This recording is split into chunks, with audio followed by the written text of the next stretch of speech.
the cold for Kremlin and Pearl. It's a Sheringham. History is made. Manchester United are the champions of Europe again. Hello and welcome to This Is United podcast. I am your host Vince, and today I'm joined by Alex. Hello. Hello, Alex. Eventful episode. Very eventful. We've got a lot to get through, haven't we? He's gone. He's gone. He's gone. He's gone. How do we feel? I was right on the brink of not being able to cope anymore. Like, I actually don't think I could have coped past. If we'd have got to Chelsea, which is Sunday, and we were going to lose that game. I don't know now, because you never know, but we were going to lose that game, and we were going to get embarrassed again at Old Trafford. I don't know how can I take that? How much more can we take as fans? I think we should start with, first and foremost, you've seen all the stories out there that Ten Hag's been sacked because of the West Ham game. That's not the case. He's been sacked because of where we're sat in the table, because of the two games we've had in the Europa League, which have been embarrassing, to be honest, and the manner we've lost these games. So West Ham was a little bit different. Ten Hag couldn't have put the ball in the back of the net himself, so we'll give him the benefit of doubt with that. So it's unfortunate on the back of the West Ham game, but he should have been gone after the Fenerbahce game, in my opinion.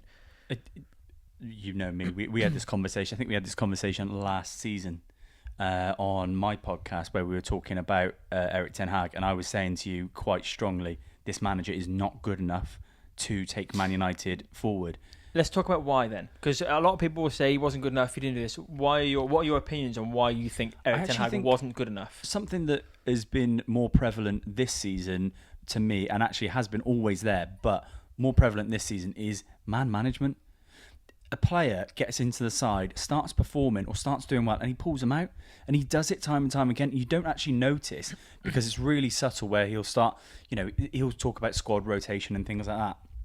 But the whole Rashford thing, the whole Garnacho thing, then Diallo this season, like, it's like a football player thrives on confidence. You start playing well, and then all of a sudden you're pulled out the first team. That's a knock to your confidence, but it's also just, it slows your momentum.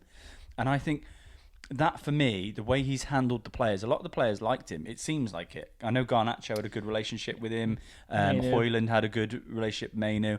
But you've got to understand, they're players who haven't had that experience. They don't understand what it's like to have a long run of games and how important that is for you, and then to be pulled out just when you're performing well. They don't know any different.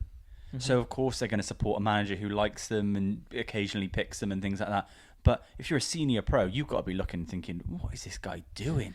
Do you think you could have picked this up, the man management, just by the way he treated Ronaldo?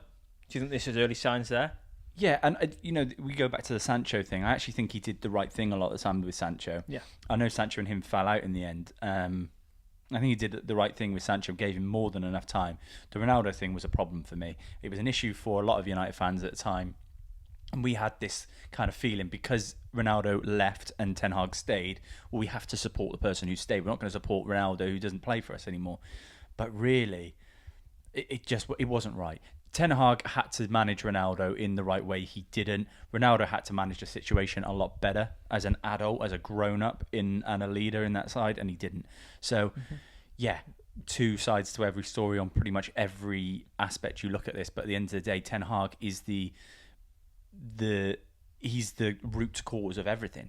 You look at the Fenerbahce game when Diallo come on with like a couple of minutes to go. He was devastated. He didn't want to be on that pitch. No. And you can say he's a young player, should go and get his quality. I think he's earned above and beyond his right to start in that football team, and he just hasn't. So exactly, if he's coming on with a couple of minutes left to go, because your second choice Anthony, by the way, which is hilarious that he went off on a stretch with a sprained ankle. The fact he's had to come on to replace the man he's put on already with a couple of minutes to go, I don't blame him. I bet he's fed up. I bet he just wants to get out of there now. I think he's done more than enough to deserve a start, because we'll get on to everything else and the way our team are playing and not taking their chances. But I think Diallo is given an 8 out of 10 performance every time he's played. Never below. Give me a single reason why you'd pull him out that side. I can't. You want to manage his minutes. You've done it, because you pull him off at 60 half the time anyway. And if you're going to use the excuse he doesn't defend as well, then why is Rashford in the team? Yeah. There's no reason to take him out of that team. He scores goals. He creates big chances. If you look at his stats from the start of the season, the chances he's created are better than Rashford's and Garnacho's. I think he's like an XG of 2.2 in the minutes that he's played per 90. Like he has done nothing wrong. He does not deserve to be dropped, and he definitely doesn't deserve to be fourth choice behind Garnacho, Rashford, No, I agree. Anthony. So it's man management. And again, we played Mazraoui in a 10 instead of Ahmad. Fuck. Think about that. Imagine What's how he Ahmad doing? feels. What's the manager doing? So I think there was always glimpses of it where we played decent football, but it was on a 1 out of every 10 games. You really think, oh, we look all right there. And it never kicked off. After last season, the way it ended with the injuries, I said at the start of this season, give until January, let's see where he goes. But 14th in the table with the teams that we've played. And it's not about where we are, it's about how we've played in those games. We have been destroyed in some of them. It's been embarrassing to watch. And then your Fenerbahce, the FC21 for me is the one that sent me over the edge. I almost got to a point where I was like, I'm fed up now. I've had enough. Like, that is just unforgivable. We couldn't afford to go into this season with him as manager, and we stuck by him, knowing full well where it's going to end. We knew that he was going to be sacked by Christmas, because what's he going to do differently? Like he stuck to his guns, didn't he? Yeah, he didn't change his formation. Casemiro was getting drowned in midfield. Never changed anything. We started the season. Do you remember us talking? The first episode of this podcast this season, we were talking about the Fulham game, and I said, I'm not being fooled by that. Yes, we've won 1-0, but we could have easily got beat there at home on the opening day of the season at Old Trafford. It's unacceptable to let a team like Fulham come there and dominate us. Let Brighton dominate us in the next couple of games. Liverpool absolutely batter us. You know, but saying Tottenham. that, you go back to pre-season. Tottenham was unfortunate with the red card, so we can. But we would have got battered anyway. You go back to pre-season and we lost 3-0 to Liverpool. We were the better team in that game, much the better team. So I thought it might be something this season. He might do it, and I'm not having. He needs a number 9 because that is bollocks. We don't score goals because we can't finish our chances. That's not about a number 9. Rashford can't shoot. Garnacho can't shoot. Højlund looks like there's a promising player in there. There is. But of course, he shouldn't be relied on as a number 9. But we can't just be going, oh, all our problems are we don't have a number 9. No. We've got world-class players in that squad, supposedly, who cannot score simple goals.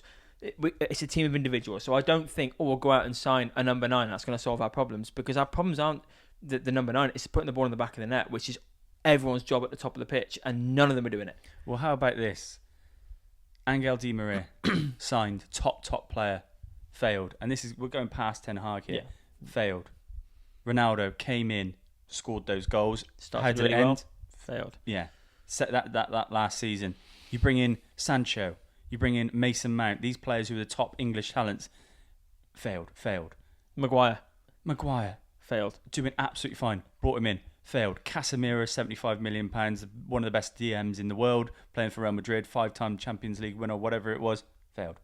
How does this keep happening over and over again? The club is a fucking graveyard for players, and it's every player that comes in, and that's why with the exception of Bruno Fernandes. I think, but that's going one way. Isn't it? Yeah. Okay. Ten Hag needed to go. We know that, but the grass isn't always greener on the other side. So, couldn't be Browner, mate. Who are we having in charge? So we're going to have a look at the odds of the next manager. But do you want to read them out? Should we ever read out? Or shall I? I'll read them out to you, and you can tell me what you think. So, I mean, I was pretty convinced that after the other night when I saw Xavi's missus post a picture with the kid in the United shirt, I thought, is that a little subtle sign? I mean, the coincidence of that, and then Ten Hag gets sacked, something there. He's now 15 to 1. I don't want Xavi. They said on the Champions League game the other night, I don't know if you heard it, I missed on the player. I think it was Yamal, but he was on about selling someone that's really highly valued, like highly rated now at Barcelona, who's playing in that amazing Barcelona team. Did you miss it as well? They said Xavi was looking at selling him. Was it not Rafinha? Was it Rafinha? To bring in someone else? Could well, maybe Inaki Williams. Maybe. Yeah, it could be hearsay. But I don't feel comfortable with Xavi, even though he did win a title. But let's have a look, see what we've got. So Xavi, I mean, level with him, the same odds. Graham Potter. Phenomenal career. I think we need a stern manager now, someone who can come in and change things. Yeah, I don't want anyone who even the perception of someone being weak. I don't think we can handle. Yeah, no. Well, clearly we can't, because I think Erik was pretty weak. Thomas Frank is the next. I wouldn't be against Thomas Frank. With a bit of money behind him, I think he's done a good job at Brentford. I think he's taken them as far as he can possibly go, and they're still a solid team. Lost their star striker, which any team in the Premier League would struggle to lose, and they're getting on fine. In fact, they've replaced him with a player they already had. And I do think Thomas Frank is one of those managers where players like him. Yeah, I feel like they like him. and I think does that go down to the weak mentality? Because we'll get on with him. He's a nice guy, but like you've got players like Rashford who will go, he's nice. 6 months into I don't fancy playing for this guy. I'm going to be shit. So is Thomas Frank going to get? I would be happy with Thomas Frank. What's his odds? 12-1. So it's quite long, but I wouldn't mind him. I wouldn't be against him. I'd take him over the other two. 11-1. Don't say Gareth Southgate. Gareth Southgate. Nah, I'm not. Playing international, I loved Southgate for England, but international football is completely different kettle of fish to the Premier League. So no, right. I'm out straight away.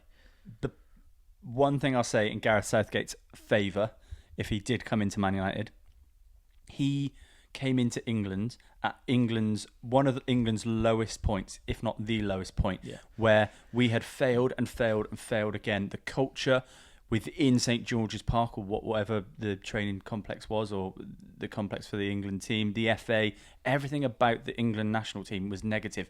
Players were coming in not wanting to play for their national team.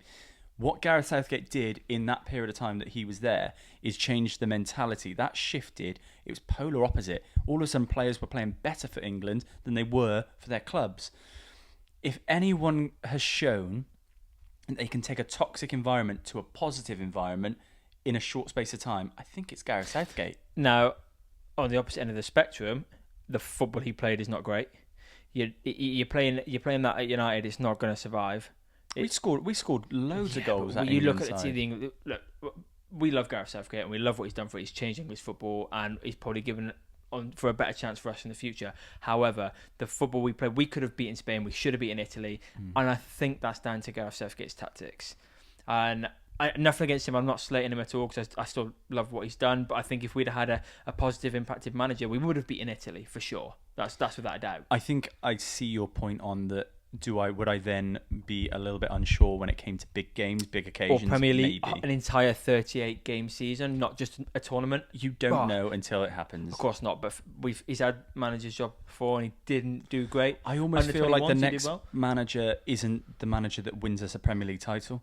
I feel like it's the manager that gets us back to a good feeling, positive. Even like Ollie did when we started scoring goals and everyone was a little bit more positive. What you're saying is we're having a manager now for 4 years to build a team and then we'll go on and do everything. Not for 4 years. I think you either have the interim, so the next on that list was Ruud van Nistelrooy at 7-1. Issue with Ruud, my big issue with Ruud, and I love Ruud, he's my favourite player as growing up. He'll come in and I tell you now, he's going to start really, really well. He'll get to the end of the season possibly and we may get top 4, we may not, it'll be close, but they'll play for him, they'll play for the badge, and as soon as the next season starts, tools are down. And we'll have the same issue again like we do every year. Is that not going to be the issue with every manager that you bring in? This is where we'll get to after the manager, but this is where I think players need to go now. We need to get players out. You can't change the whole squad, but this is what I mean. So when I say you can change our big stars, we can. If you look at the squad and the players and everything, the culture of the club, it's at its lowest in my lifetime. Yeah, I agree. We aren't in a position to challenge for a title, even though we should be with the money we spent and everything. We should be. We aren't in that position. Are we in a position to challenge for the top 4? No, we are that far down. We need someone this season to come in, kind of right the ship, level everything, get everyone kind of like, oh, okay. Right. So you're going to get positivity. So you're saying positivity now. I'm thinking vibes, mate. It's of just course, vibes. But like coaching. You said, you got management to think about. You're going to have to drop certain players. You've got Rashford to deal with. He's dropped Rashford from the England squad. Is he going to be man enough to deal with those problems we've had? So. Which we've had braver managers. We have Jose Mourinho. You've had what's his name? Louis van Gaal. Jesus, Louis van Gaal's come in. They're strong, opinionated managers, and they failed. So I don't think Gareth's going to come in and that's going to change. He might get decent vibes, but that's not going to get Rashford playing. It's not going to get Garnacho. Is he going to be management? Is he going to make them better players? Because I don't think. I think England have got the quality, probably the most quality in any international team going. I don't think Gareth Southgate coming in and been a better coach and made those players better. I think they've done that off vibes. We need a coach that's going to teach our team to play football, how to put the fucking ball in the back of the net. That's not going to come from Gareth, I don't think, personally. The largest issue at Manchester United is putting the ball in the back of the net. Yeah. So what actually worries me about this whole talk about Ruud van Nistelrooy is Ruud van Nistelrooy started the season with us. He came in and it's got worse. Yeah. How's that? So the coaching staff, no one's left from the coaching staff. Is that Ruud coming in, do you think, and going, this is a fucking mess, I need to get rid of this guy, and I'll sort it out? I don't know. You never know. But what I would say is there's nothing positive about the current coaching staff, the medical staff. Oh my God, that fucking... I can't. That delict... oh my God, against Brentford. Obviously, it was the international break, so we haven't seen you guys on this podcast for a while. But we've kind of seen some of the worst things. But we actually ended up winning that game against Brentford. It was only a matter of time before we lost another game, and it was going to come pretty quick. And it was as soon as we face any... I'd rather it be now and we have the manager bounce back against Chelsea than go into that Chelsea game, get beat 5 or 6-0, and then that happened. Do you think Dalot miss, if he hadn't missed that and put that in the back of the net and Man United won on the weekend, do you think Erik Ten Hag would still be there? Yeah. And that's what's scary. That they've just not given him a new contract. I don't think it's about recognition. They've just given him a new contract for 2 years. It's going to cost him a bomb. But who was going to come in and take him off us? Why would you give him an extra extension? What did they do a couple of weeks ago? Who? United. Back when they got rid of somebody. Oh, Sir Alex. 2 million. And now all of a sudden the manager's gone. It's all about profit. United's always about profit. It's not a fucking fan-run club. It's about money. So we'll get rid of Fergie. We'll get rid of Ten Hag. And then we'll get in. They're not going to give a fuck. They're going to get in who they want to get in. It's a disaster. It's a disaster. But this is what I mean. Anyone who comes gets in. Worse. Obviously we've gone through those lists and they're quite high odds, those players. But there is someone who is being backed in pretty heavily that I think, as far as the bookies are concerned, is a dead cert. Well, it's done. But according to the bookies, it couldn't be much better, could it? Yeah, what were the odds? The odds were 1.29? 1.15. It's, 1.15. Ruben Amorim. Who is... Well, he's won... What are the... you put a tenner on that, you get £1. £11.15, isn't it? You get £11.50. No, you don't. You get 15p. No, £1.15. Oh yeah, you get £1.50. So 10 quid would be £1. Yeah, 10. Yeah. So that is how much they obviously think that this guy's come. Yeah, this is done. And a lot of people won't watch Sporting. They won't. But Sporting have. He came in. They hadn't won a league title in a decade. And he won one in 2021 and one in 2023. He's got one of the hottest prospects in Gyökeres, scoring an absolute bag full of goals. They're really good fun to watch. They attack really well. I think Liverpool were in for him during the summer before they got on a slot. So he's a well sought after manager. He said he wants to stay there, and he stayed there. If we go and sign him, it would be massive. In the sense of, like, he didn't want to go to Liverpool and now he wants to come across to us. That would be big. We've still got to pull somehow. I don't understand how, because anyone outside of United, I wouldn't even look twice at United if I was a player or a manager. It's a graveyard for everyone. But if we can go and sign something like that, just go show the people at the top there are doing the right things and saying the right things. We'll give you this if you come across to us. Because it's the only thing that's attractive about United. Because it can't be the players. We've seen these players time and time again do the same thing to us, and there's no you're not going to go, oh, I'm going to go there and I'm going to make Rashford better. We've had 3 very good managers and none of them have managed to get that guy performing, maybe for 1 or 2 seasons, and then he fucks off again. A great season under Ollie and a great season under Ten Hag, and then shit the following. I don't think it's about a manager. I don't think I personally in his own head. I think those players need to go. I think your Rashfords, your Antonys, your Lindelofs, your Luke Shaws. They've got to go. They've got to go now. We've been with them for seasons and seasons, and they're just dragging the club down. But then the irony of it is that we started this season with the mentality that we were getting rid of all the dead wood and everything like that, and then you feel like, well, we're 9 games into the season, and it's like, well, how much dead wood is there? It can't. Those types of players, if I'm a manager now, I'm coming into the club, I'm dropping them. They've all got to earn their way back because I've watched them for seasons and seasons, and I'm giving the kids a chance because we ain't going to be worse with the kids than what we are now. We're 14th in the league, and we ain't going to be worse. Give them a go. Give your Ahmad a chance.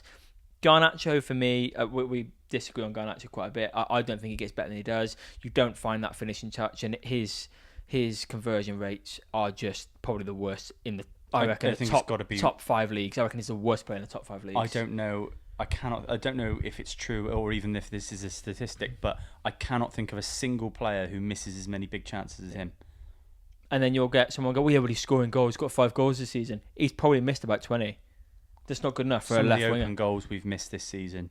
Well, I mean, when you think about it, the Garnacho chance that was a goal, but it hit Xerxes, who was offside. That should be a goal. He should have finished that. Then the one against, was it Fulham? When he's through, Rashford squares it to him and he just misses an open goal. And then he's played a little bit behind him, but a player of his quality, with everyone saying he's going to be as good as he is, he has to score that. Everyone else in the Premier League, top 10 teams, if their winger gets on the end of that, they're putting that in the back end. Did you see the chance? Top 19 teams. Against We're West the Ham? worst team in the league for shot conversion. We are shocking. The chance against West Ham, one-on-one with the keeper, he's just got to bend it into the top corner. He just kicks it and it goes directly straight out wide. But back to the manager before we get into these guys, because they're going to get it today because I've had enough. So let's go back to the manager. Have you seen much of Sporting yourself? No, only in the Europa League. Only in the Europa League. From betting standards, I used to watch Sporting as much as I possibly could because they'd always win me money. But I did see that they'd gone on, I think they'd won every single game. Up until a certain point, they'd won every single game of the season, and it was 10 game stretch where they'd beaten every single team. They're on 9 in a row now. They're not lost in 9 games. Oh, wow. See, I know that. Portuguese league is shit because you get Benfica and Porto, you stick them in Europa League and Champions League, they get battered. What did Benfica get beat the other night? Was it 3-1 against? Didn't they get beat? They got beat by a they were clear favourites. Team. Yeah, they were clear favourites as well. And I knew they'd lose because they always do in those types of games. They're weird teams where Sporting, you're backing Sporting in most games. So, but for him to be that short. But there's nobody out there. That's what I mean. Something must have happened. There's no. We say now Eric's gone. Like I said, the grass isn't always green on the other side. There's no actual candidate now. Okay, let's put it this way: who would you have in charge of United right now? You can have anyone, obviously outside of the top 5 teams in the Premier League, even if they're at a club, and you can have anyone that's on a free agent now, who's available. Who are you picking? You're probably looking at that list. You got Zidane in there as well. Yeah, it depends on the length of time. Look, I think there's going to be a period of time before we have a manager. I would give Ruud a chance for as long as possible. If I had to choose someone to come in for the next 2 years to steady the ship, I'd choose Gareth Southgate. Just change the entire mentality of Manchester United in the same way that he did with England. I don't think he takes us to a title, but I don't think Ruud van Nistelrooy necessarily takes us to a title. You can't say that Amorim's going to take us to a title. So everything's an unknown, but I think you need someone in there to steady it, to make sure that we don't really, truly embarrass ourselves this season, and then get us playing. Then maybe you're looking at a top manager. But I think we can bide our time. You can put Southgate in, but the problem is what Manchester United tend to do. We bring people in, players as well, players and managers. We bring them in on contracts that just are so unrealistic. Ludicrous. Do you remember, I think it was Solskjaer, towards the end before he got sacked, we gave him a contract extension at some point, or we gave him a contract where it was 2 years and we'd end up having to pay him off if we sacked him. Who was going to come in for Ole Gunnar Solskjaer? What team is going to come in and going to go, Ole Solskjaer, we're going to take you, here's some money? And then you got to think about that. Is Solskjaer going to say yes? No, he would stay at Man United no matter what. But we decided we're going to go and give him a contract. It's madness. We did it the same with Ten Hag. We've just done it exactly the same. We do it with players. We give these players contract extensions. Who's taking a player off Man United right now? There's not. Not one of those players goes up. Every player goes down. Other than Dillit, I don't think we've got a world-class player in our squad. We haven't got a world-class player in our squad, with the exception of Rashford when he wants to be, which is every it's not world-class. 3 seasons. That's not world-class. Bruno Fernandes when he wants to be, which is not for the last 2 years. We haven't got one. But everyone's got potential. No, we've had potential for fucking Rashford had potential since he was fucking God knows what age. He's now 27. It's bullshit. It's Can I tell you something positive about someone with potential? Ahmad? Chido Obi Martin. Oh my word! I did see. Hat-trick. So stole him off Arsenal. Yeah. He was being touted as the next big thing. Liverpool were after him. I think Bayern Munich were after him. There's a couple of teams, big sides, trying to sign him. We got him. He made his under-18s debut the other week and scored a hat-trick. He did. Is this a positive? Could this be someone, when we have a terrible season or a terrible time and then someone comes through, Januzaj a few seasons ago, Greenwood came through, Rashford came through, even when the club's not really doing great, a player comes through and it's like, it's a bit of positivity. Mainu last season. Yeah. Maybe he could be that this season. And to come in your first game and score a hat-trick within, was it 22 minutes? 15 minutes. 15 minutes, was it? That's unbelievable. Really exciting. We've got. He's exciting. I just think we need a bit of experience up top at the moment because you've got Højlund, we've got Xerxes. Yeah. If he comes through, the young lad, that's great. But there's no one to really lead them other than Ruud van Nistelrooy.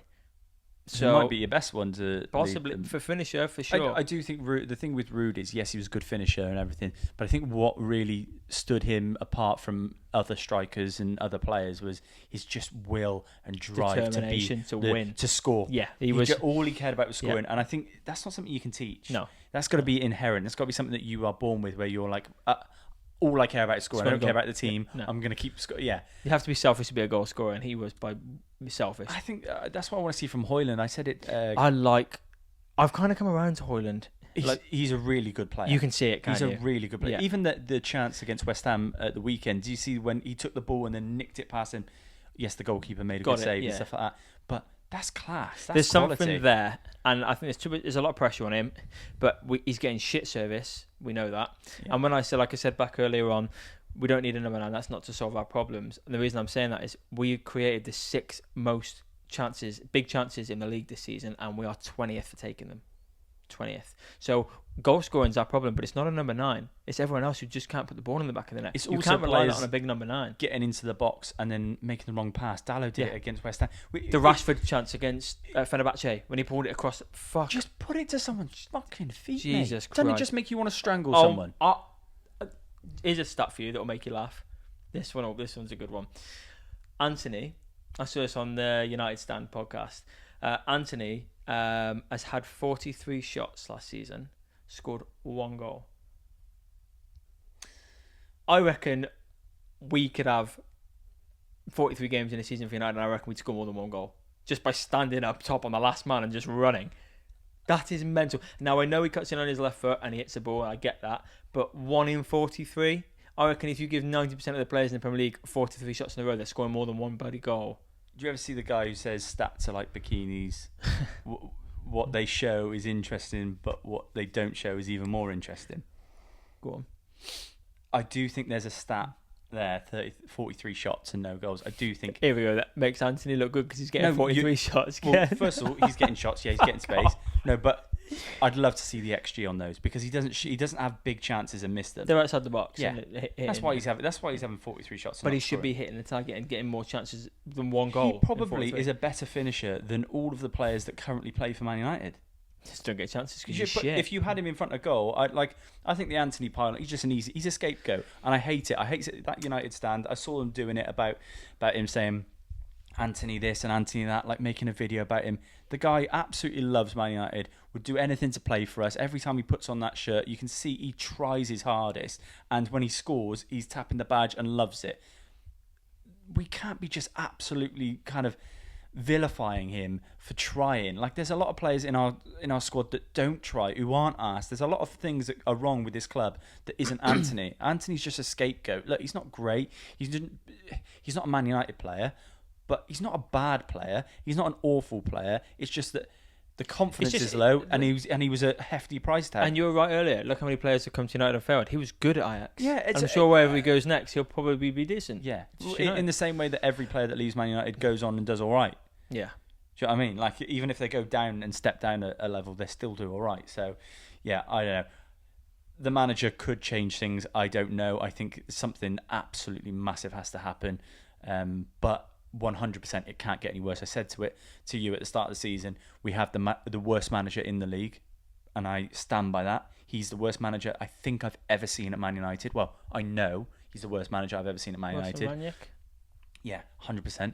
He's the worst. He's won us an FA Cup and a League Cup. Give him a bit of respect, mate. We haven't won trophies for a while.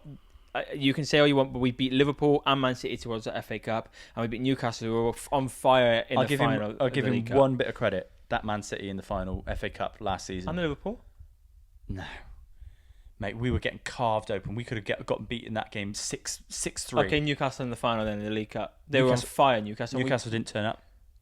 Or United outplayed? We were there.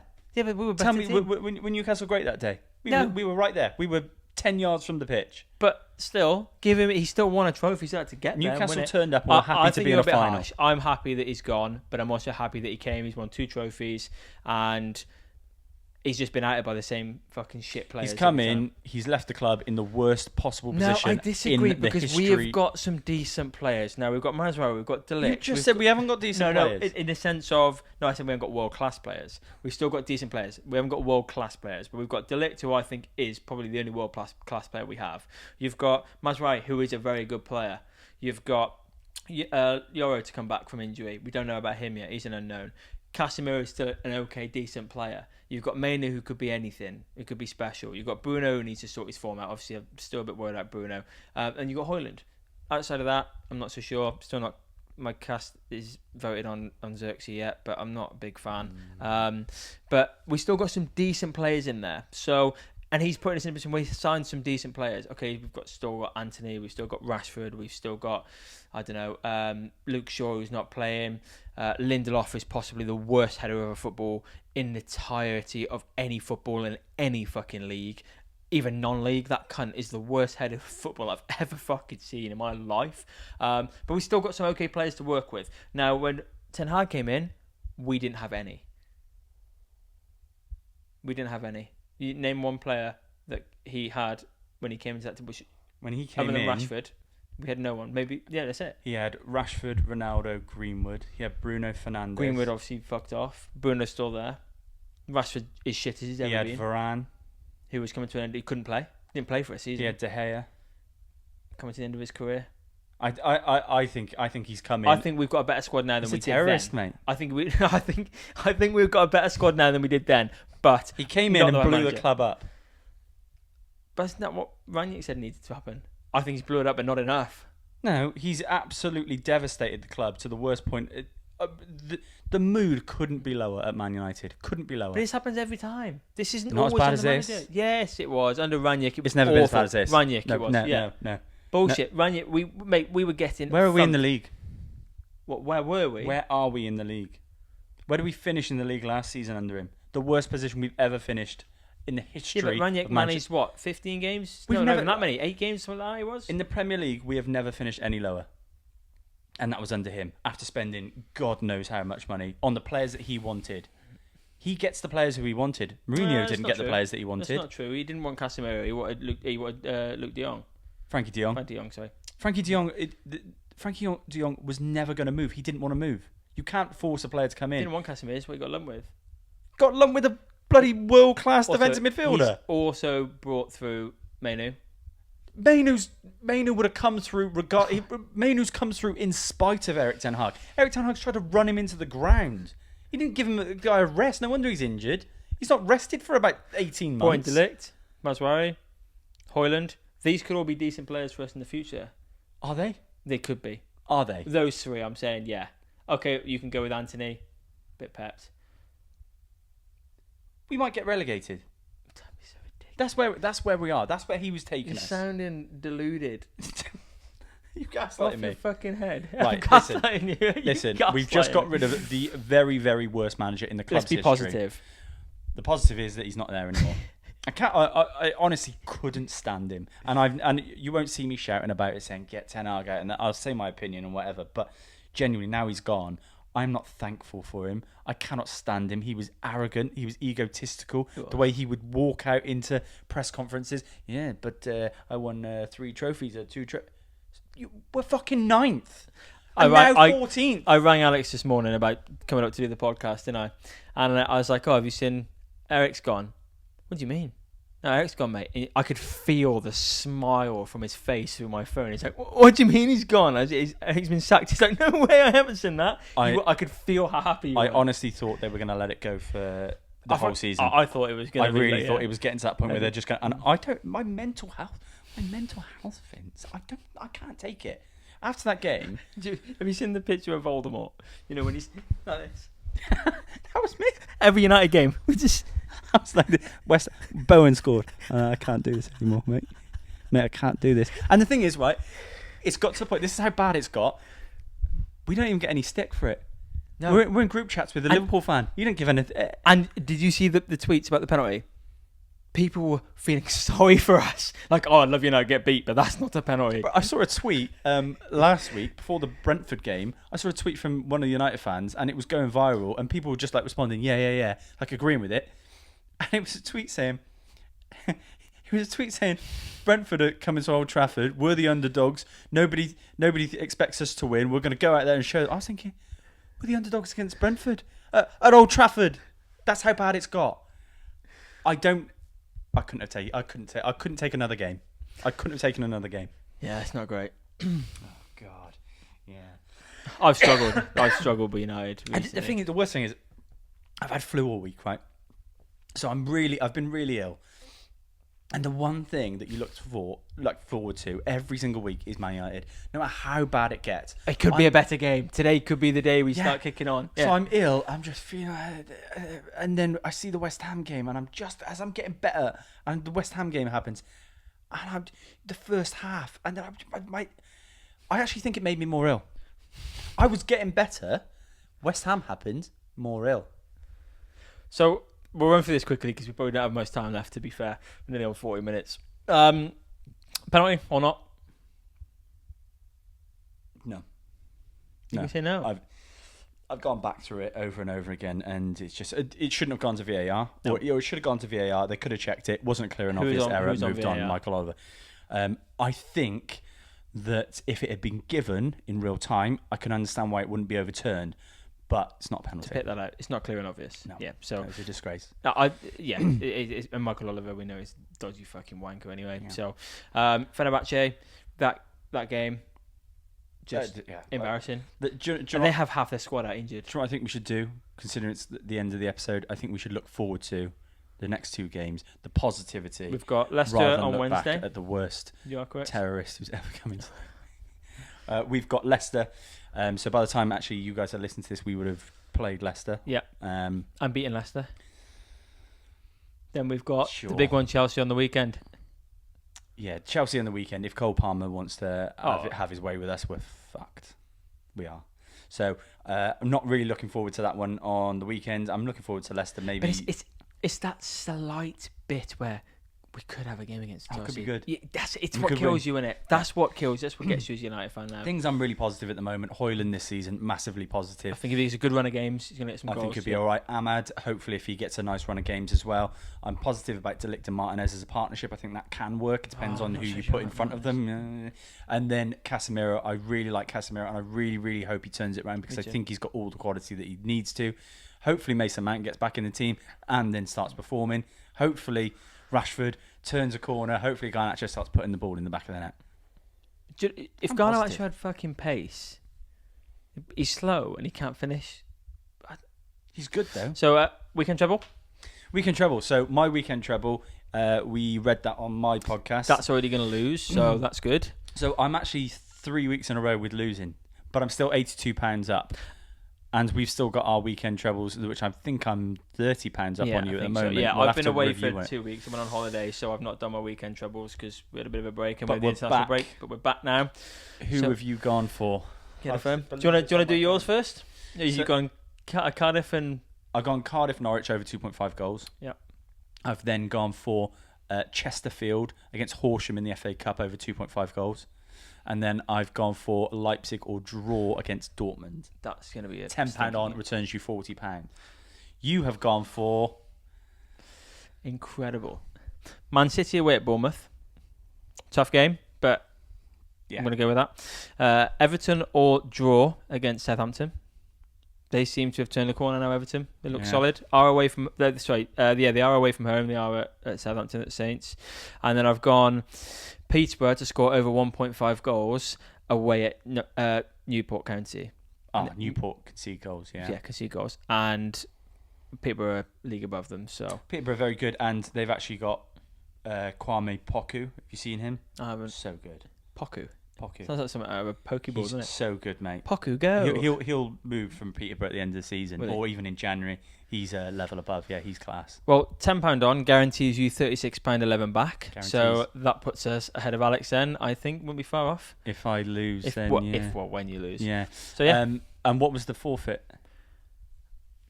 I think we've cancelled it this year, haven't we? No, we haven't. What we're doing at the end of the season is whoever loses has to treat the other one to a day out at Manchester United's final game of the season. It's Brighton, isn't it? It can't be Brighton again. Brighton last season. Who is it this Away. season? It can't be Brighton. No, our last game at Old Trafford. Oh, Old Trafford. Yeah, it's not the last game of the season. Yeah, possibly. So we treat each other to one of those, whoever loses, and then the loser also has to go to the players' tunnel and try and get as many selfies with players as possible. We're going to have to work out what the forfeit is if you don't get anything as well. Oh, it's going to have to be really horrendous. tried. Yeah. Oh my God! Imagine if you go there and don't get anything. Imagine if you do. I think I've got it. I don't know what's worse. I think I've got it. Go on. If you can't get any selfies, we have a rucksack with a horrendous Snow White dress in, and you have to wear it for the game. Oh my God, that would be so bad. Oh no, I couldn't do that. Yeah, that's it. That's exactly Mate, why. I'd be jumping the barrier to get hold of anyone. So Ethan Wheatley. Bring it over. Well, that's it. Christian Eriksen, I'll get him in a headlock. So we'll have Snow White. If anyway, if you can't get when you can't get a picture, I'll have the Snow White ready for you. Yeah, okay. No worries. Okay. Well, thanks for tuning in. Been a long one, and it's been a tough couple of weeks, innit? So hopefully we go on to bigger and better things. I will be back next Thursday and every Thursday for the rest of the season. I am here sometimes as well. Yeah, sometimes, maybe all the time. Yeah. Who knows? I'm excited for what's to come. Yeah, it couldn't get any worse. New manager bounce. Was the cold Happiness. crumbling and pale.